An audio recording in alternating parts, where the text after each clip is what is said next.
అత్యధికంగా ఈ రాష్ట్రాన్ని పరిపాలించింది కాంగ్రెస్ పార్టీ అధికారంలో ఉన్నప్పుడే మా మహబూబ్నగర్ వలసలు, పేదరికము, అన్ని రంగాల్లో వెనుకబడతానము, అన్ని రకాల మోసము, ఎవరు వచ్చినా మా మహబూబ్నగర్ను చూసి పాలమూరును చూసి పేదరికాన్ని చూపించి రాష్ట్రానికి అప్పులు తీసుకోవాలి, వాళ్ళ ప్రాంతాలు డెవలప్ చేసుకోవాలి అనేది అలవాటు.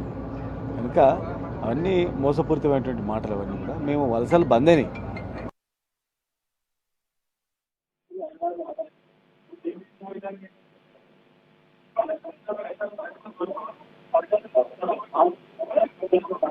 పాలమూరు అంటే ఒక ప్రతిష్ట, ఒక మార్క్. మనం బతకాలంటే పాలమూరు పోతే బతుకమనేటువంటి భరోసా ఇలా చుట్టుముట్టు రాష్ట్రాల నుంచి, ఆంధ్రప్రదేశ్ కావచ్చు, కర్ణాటక నుంచి వచ్చి పని చేసుకొని బతుకుతున్నాం మహబూబ్నగర్లో. మేము బతకడానికి వేరే దేశాలు పోయేటోళ్ళం ఇప్పుడు మాకు ఆ పరిస్థితి వచ్చింది. వలసలు బందేని ఈరోజు మళ్ళీ వచ్చిన 3 నెలల్లో చూస్తుంటే బాధ అనిపిస్తుంది, భయం వేస్తుంది.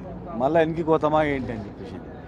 ఎందుకంటే కంప్లీట్ అయినటువంటి ప్రాజెక్టు 10% కంప్లీట్ చేస్తే నీళ్ళు వచ్చేటువంటి పాలమూరు ప్రాజెక్టును వదిలిపెట్టేసి ఇలా ఎట్లా చేద్దామనేది ఆలోచన చేయకుండా రాజకీయం చేయడము, ప్రజలను ఏదో చెప్పడము, ఏదో జరిగిపోయింది అని చెప్పడము, అలాంటివి పరిస్థితి చూస్తుంటే వీళ్ళు ఆ ప్రాజెక్టు ఎప్పుడు అవుతుందా కాదా అసలు ఏంటనేది భయం వేస్తూ ఉంది. ఒక సంవత్సరం ఉంటే కంప్లీట్ అయ్యే ప్రాజెక్ట్ అది మాకు. కానీ దురదృష్టం ఏంటంటే ప్రజలు నమ్మిండ్రు, మాకన్నా ఇంకా ఎంత బాగా చేస్తారని నమ్మిండ్రు, వాళ్ళకి ఓటేసిండ్రు.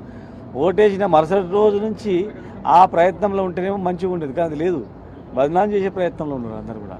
కనుక ఇప్పటికైనా మా పాలమూరు నాయకులు, ముఖ్యంగా మరి సీఎం గారు కూడా మా జిల్లానే కనుక కనీసం ఎవరైనా జిల్లా మీద ప్రేమ ఉంటుంది. కనీసం మా జిల్లాలైనా ఇమ్మీడియట్గా కంప్లీట్ అయ్యేది, బతుకుదొరి ఇచ్చేది, వలసలు బంద్ చేసేది, పేదరికం పోయేది, అన్ని రంగాలు ముందుకు పోయేది, అందరం ఆధారపడి బతికేది వ్యవసాయమే. కనుక ఆ పెండింగ్ అయినటువంటి పాలమూరు రంగారెడ్డి జిల్లా ప్రాజెక్ట్ కంప్లీట్ చేసి లక్ష్మీదేవిపల్లి ప్రాజెక్టు రిజర్వాయర్ కూడా కంప్లీట్ చేసినట్లయితే మంచిగా ఉంటుంది. ఆ దిశగా వాళ్ళు ఆలోచన చేస్తే బాగుంటుందని, అది ఆలోచన చేయకుండా మాత్రం చాలా ప్రమాదంలో పడిపోతుంది మా జిల్లా.